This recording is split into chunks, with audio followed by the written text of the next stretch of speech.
Hey, it's Danny. I'm the producer of the show, and I just wanted to give a little context for this episode. Scott had just seen Dude Perfect live, so that's where the conversation picks up about the inspiration that he took from that show. And then from there, we cover a couple different topics: farm finances, manure, some personal growth practices.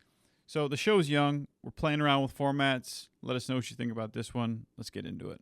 Well, let's go back to Dude Perfect for a second and the enthusiasm and inspiration that you took from that. What did it make you want to go do? I mean, just the small thing it made me want to do is start a media company, entertainment. And for the simple, selfish fact of how do I surround myself with a group of people who I just positively love being around? And I have that already to a degree. But I think it changes when I don't want to consume a bunch of alcohol. I do want to find a group of people that challenge each other to work out, and then like just create ridiculous things like that don't everything that I'm doing today has like a big purpose and a big meaning. I'm really proud of the impact that that's going to have, but they take a long time. Learning like, okay, my attention span or my interest, like I will consume, I will learn so much stuff. And then it takes 3 years to move the needle on this. Where, we joke about having an Apache helicopter. Like, "Oh, that'd be great to have an Apache helicopter and go and spread shit with that for some reason," or build a poop can and go take a coffee can and compress a turd cannonball and launch that thing off and, whatever else somebody else brings and, go have a goofy podcast where you wear the Billy Bob teeth and you speak all sorts of stupid wisdom with the only goal of like seeing how hard you can make the group laugh. That would be the main thing is just delight and curiosity and figure that out, do it again.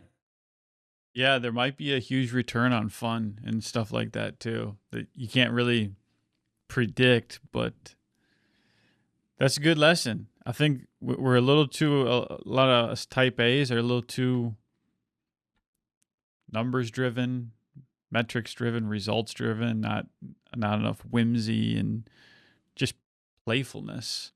Yeah. Um, Are you still journaling? I journal sometimes just to document a day where I have an app called Day One, and sometimes it'll be as simple as uploading a picture from that day. Just be like, oh, this happened today. It feels like days just have been melting together, and I don't like that. I like the idea of identifying something from each day. So that's one way of trying to create more bookmarks in my mind and more memories that I can search through the database, because ultimately like the memories we have create the life that we experience or remember. It's like a guy with dementia that has no memory, like he can't really remember his life. So that's one thing that kind of haunts me is if I'm just letting these moments and just these days just kind of slip into the ether and not capturing anything. But I've been talking out a lot more of my thought process and journaling per se to try to figure out a problem, and then I'll kind of revisit it and maybe put pen to paper. But I think out loud, I guess, is my Oh, journaling. I'll go for a walk and then I'll just start talking out loud. that's a good idea. I should try that. I should try that. It was ironic. I had a coaching session last week, so I have a new EA, a full time, and as part of that, they do this session called SOS. He said, if you were going to be successful 3 years from today, both personally and professionally, what was that? And we're having this conversation 3 years from now. What's that look like for you? And I'd found I was so in the weeds on so many different things that I was more focused on what I didn't want to be true than what I did. And so it's kind of a freedom from or a freedom to. You want freedom from these things. And if you're only worried about getting freedom from some things, that doesn't guarantee you the freedom to do some things, right? So you have to be very aware of what you're focusing on. And essentially, he asked me the question. I gave him all the responses, and he repeated them back to me. And it was kind of obvious what my mindset problem was. Um, it was just I didn't want to do that. I didn't want to do that. I didn't want this. But I hadn't really, so you're trying to walk away from something with no real direction of where you're going. And so then he made me sit and think about what is it that you do want? And it's a lot harder to know what you want than what you don't. And essentially talking out loud, I think there's probably some freedom in that you get to like hear it. You ever feel guilty for saying things that you want? Yeah, absolutely.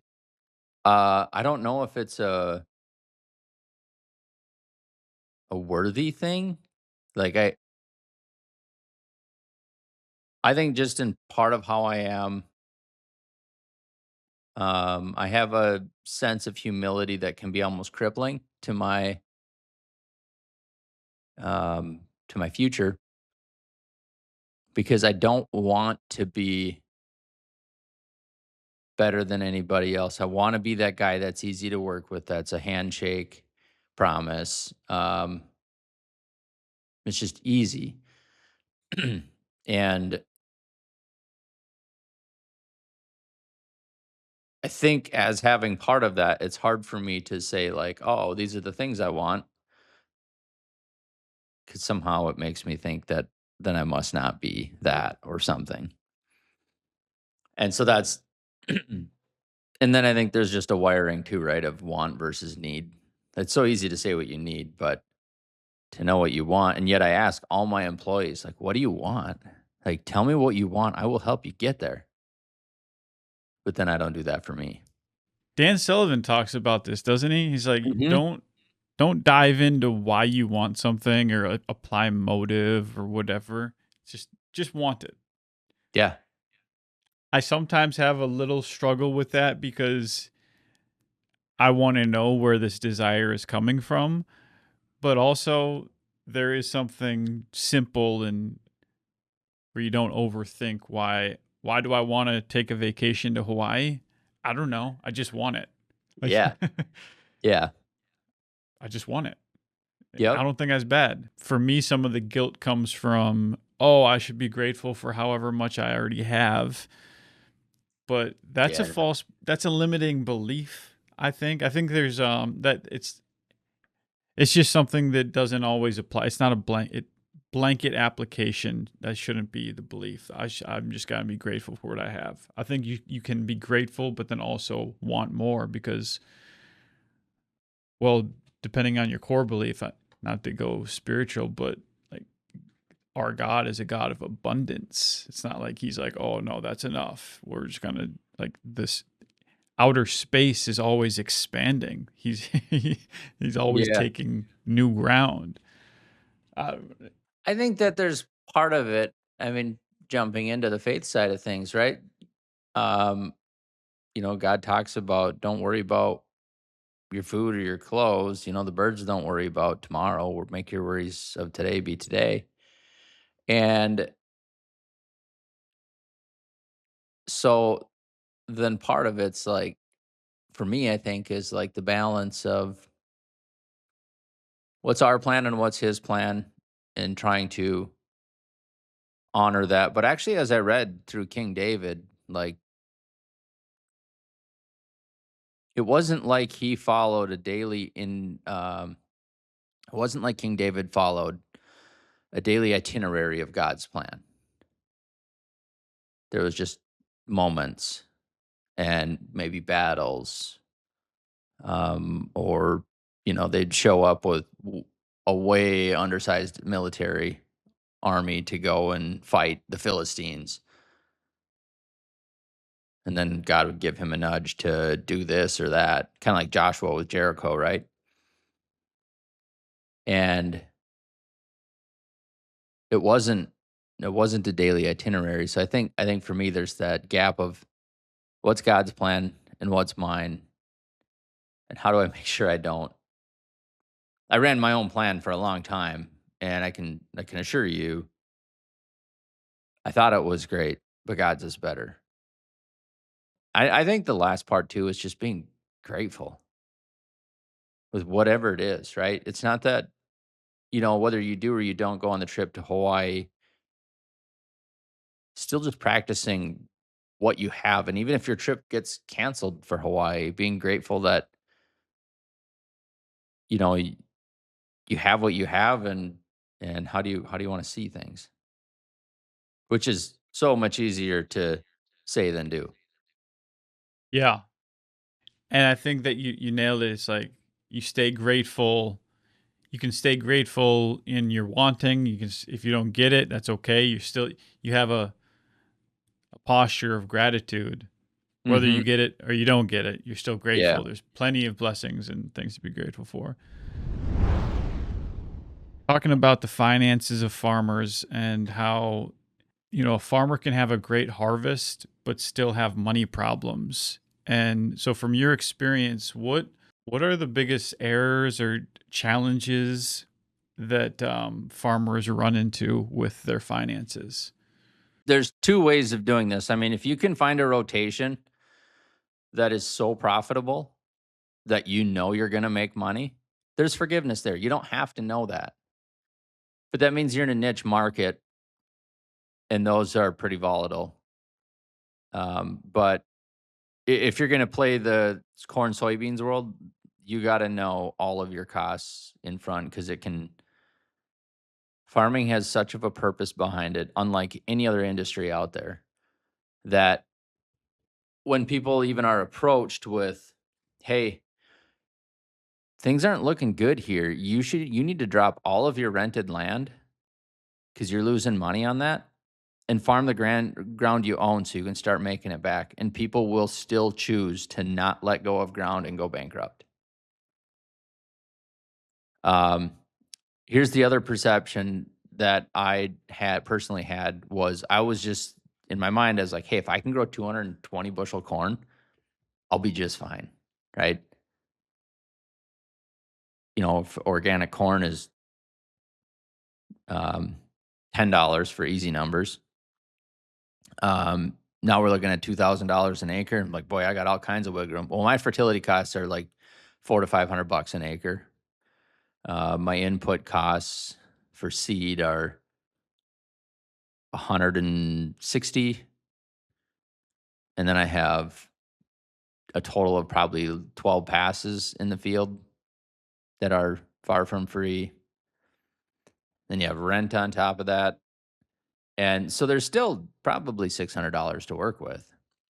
But the problem is when you start going for just the yield, I could, if I was smart about it, I could say, hey, realistically, this field should do 180. I'm going to target maybe 180, 190 so I can get my maximum amount of return.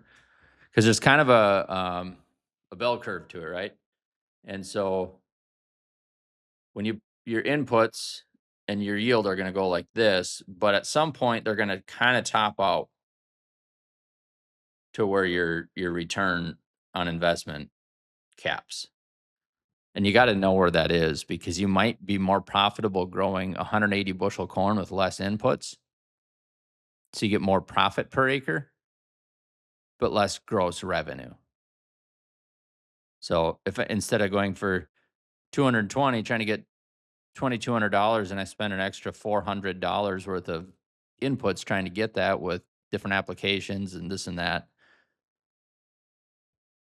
maybe targeting 180 bushels per acre, I'm actually making $100 more per acre.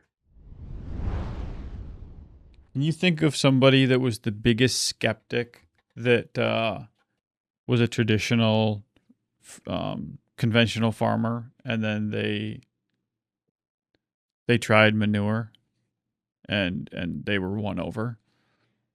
It was probably my grandpa, actually, the piece of ground that I own now. Uh, so we started crop fertility services, and we got into chicken manure, and we're using it on our own ground. And he was Roundup conventional. I mean, he was a Marine, right? So any weeds in the field were just an utter sin. And a lot of the one of the biggest misconceptions that I feel is, people won't buy manure because it has potential for weed seeds in it. And I mean, what the irony to this is we as organic farmers are using this all the time, and we don't have herbicides that can kill whatever, right? We just have mechanical tools and hands,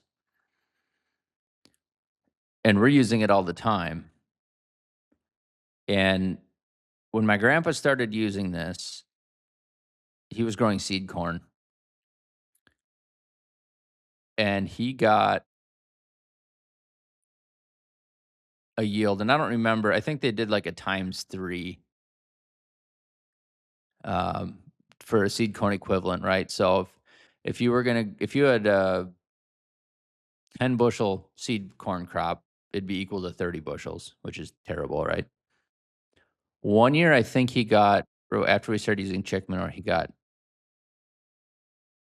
120, which was like a record all the way across the board. So it's equal to 360 bushels of corn. And you can't only pin it to manure because a lot of it's parent stock on that seed corn and how much it can produce if the male and female get along and how well they pollinate. And um, so you can't really measure exactly what created that success. But apparently the male and female got along very well, and the corn also had a lot of nutrients to uptake. And so it did very well. And he also began to watch his soil structure change a little bit and mellow out. Um, didn't need liming anymore because we're using chicken layer, which is high in calcium. So naturally the pH in the soil begins to rise. But yeah, he really liked it after that. We've had guys talk about the differences between fields when they look at their field and their neighbor's field. So one thing about manure is it's slower release on nitrogen. And what that means is right about now at the end of July, you'll start seeing fields that yellow and tinge towards the yellow color just a little bit. And you can look at some field lines and see just an absolute consistent dark green against a field that's starting to yellow, and it's just running out of nutrients, and the manure is still giving. And we've had people call and send pictures related to that.